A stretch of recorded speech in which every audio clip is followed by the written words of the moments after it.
Halo semuanya, selamat datang di bedah materi kita hari ini. Kita bakal bahas satu topik yang jujur aja benar-benar mendefinisikan era modern ini. Coba bayangin deh, seluruh hidup Anda, uang di bank, rahasia pribadi, identitas, semuanya disimpan di dalam satu berangkas digital. Tapi masalahnya, musuh yang nyoba ngebobol berangkas itu nggak kelihatan, nggak bisa disentuh, dan mereka nggak pernah tidur. Jadi hari ini, kita bakal bongkar habis-habisan soal dunia keamanan siber. Kita bakal lihat apa aja ancamannya, gimana cara kita bertahan, dan kejutan, ada peluang luar biasa besar di baliknya. Yuk langsung kita mulai. Nah, mari kita lihat kejadian di tahun 2024. Ini bukan skenario film fiksi ilmiah ya, ini benar-benar realita kita sekarang. Ada sebuah rumah sakit besar di Amerika yang sampai terpaksa nolak pasien gawat darurat. Kenapa? Murni karena seluruh sistem komputer mereka diretas dan lumpuh total. Gila kan? Di tahun yang sama, bayangkan, data pribadi dari 3 miliar orang bocor ke publik dari satu perusahaan teknologi. Poin pentingnya di sini adalah, bencana masif kayak gini tuh sebenarnya bisa banget dicegah. Kegagalan-kegagalan fatal inilah yang bikin kita sadar kalau memahami sains paling kritis di abad 21 ini udah jadi harga mati. Bagian 1, apa sebenarnya cyber security atau keamanan cyber itu? Kalau kita bandingin sama dunia fisik, konsepnya sebenarnya simpel banget. Di dunia nyata, rumah Anda pasti punya pintu, jendela, kunci, gembok, atau bahkan mungkin satpam kan? Tujuannya jelas, buat ngelindungin isi rumah dari orang yang nggak diundang. Nah, keamanan siber itu persis kayak gitu, tapi buat rumah digital Anda. Ini adalah praktek buat ngelindungin sistem komputer, jaringan, data dari yang namanya serangan atau pencurian. Di zaman sekarang, di mana rekening bank, rekam medis, sampai infrastruktur listrik aja udah full digital, keamanan siber ini bukan lagi sekedar fitur tambahan. Ini kebutuhan mutlak. Sama pentingnya kayak Anda ngunci pintu rumah tiap malam sebelum tidur. Bagian 2, jenis-jenis ancaman cyber. Ancaman pertama yang paling sering seliweran di berita itu malware atau software jahat. Dan dari semua jenis malware, ada satu yang paling bikin merinding, ransomware. Sesuai namanya, ini tuh program jahat yang diam-diam nyusup ke sistem Anda, ngunci atau mengenkripsi semua data Anda. Dan ini yang ngeselin, mereka bakal minta uang tebusan alias ransom kalau Anda pengen data itu balik. Bayangin, kehidupan digital Anda disandera begitu aja. Terus, kita punya yang namanya phishing. Fakta yang cukup bikin kaget soal phishing ini, ternyata ini adalah serangan siber yang paling sering terjadi. Dan korbannya paling banyak. Penjahat tuh nggak perlu repot-repot ngeretas sistem yang super canggih. Mereka cuma perlu ngibulin Anda. Mereka biasanya ngirim email atau pesan yang kelihatan resmi banget, kayak beneran dari bank Anda gitu, buat nyuri password atau data kartu kredit.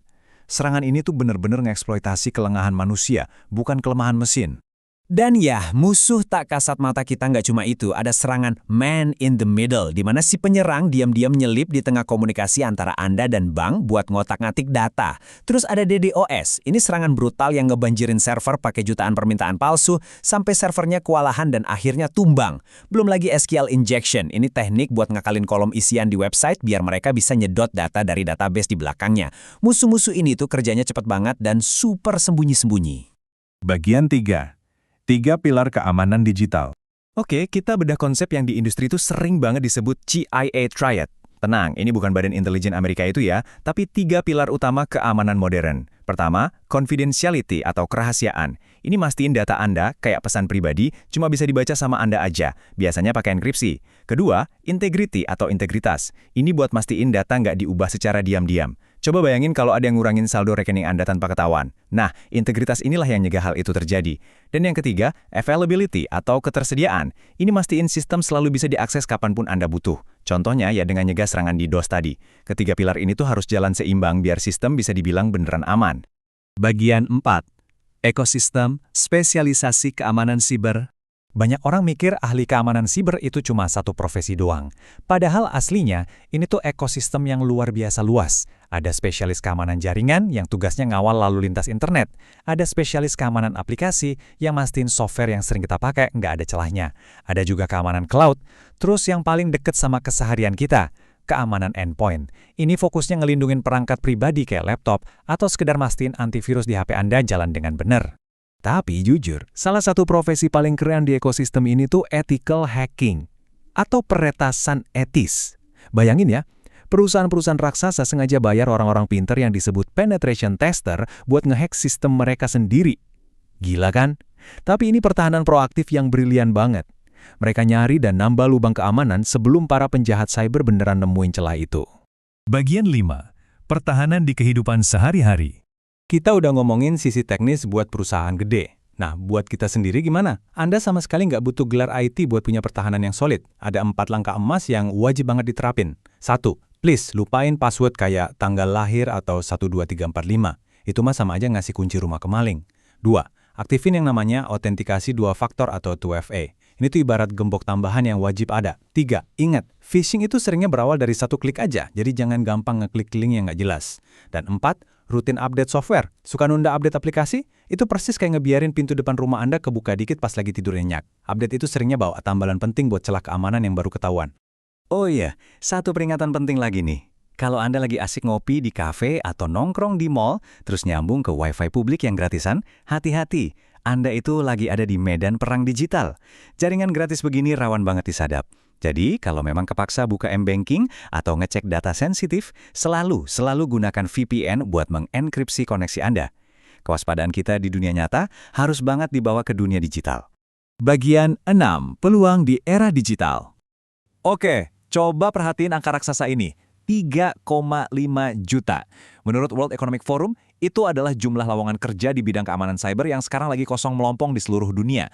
Kenapa bisa gitu? Karena dunia tuh kekurangan tenaga ahli secara ekstrim. Pertarungan cyber ini kan nggak pernah berhenti. Dan karena sekarang data itu aset yang paling berharga, orang-orang yang bisa ngelindunginya jadi incaran di mana-mana.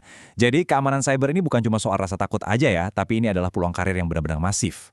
Pada akhirnya, bedah materi kita hari ini ngebawa kita ke satu kesimpulan yang nggak bisa diganggu-gugat. Secanggih apapun sistem bank Anda atau semahal apapun antivirus yang Anda beli, di dunia digital yang super terhubung ini, Anda adalah garis pertahanan pertamanya. Tindakan kecil sehari-hari Anda, link yang Anda klik, password yang Anda buat, dan kehati-hatian Anda, itu adalah fondasi paling utama dari keselamatan digital Anda sendiri. Mengamankan kehidupan digital itu maraton, bukan sprint. Sebelum kita selesai, coba renungkan ini sebentar. Pernah nggak sih Anda atau mungkin keluarga atau teman dekat Anda jadi korban penipuan atau serangan siber? Kalau pernah, kira-kira apa ya yang bisa dilakuin secara berbeda setelah dengerin pembahasan kita hari ini? Jadikan ini bahan refleksi. Terima kasih banyak udah ngikutin sesi bedah materi yang super penting ini. Tetap aman, selalu waspada, dan sampai jumpa di pembahasan seru kita berikutnya.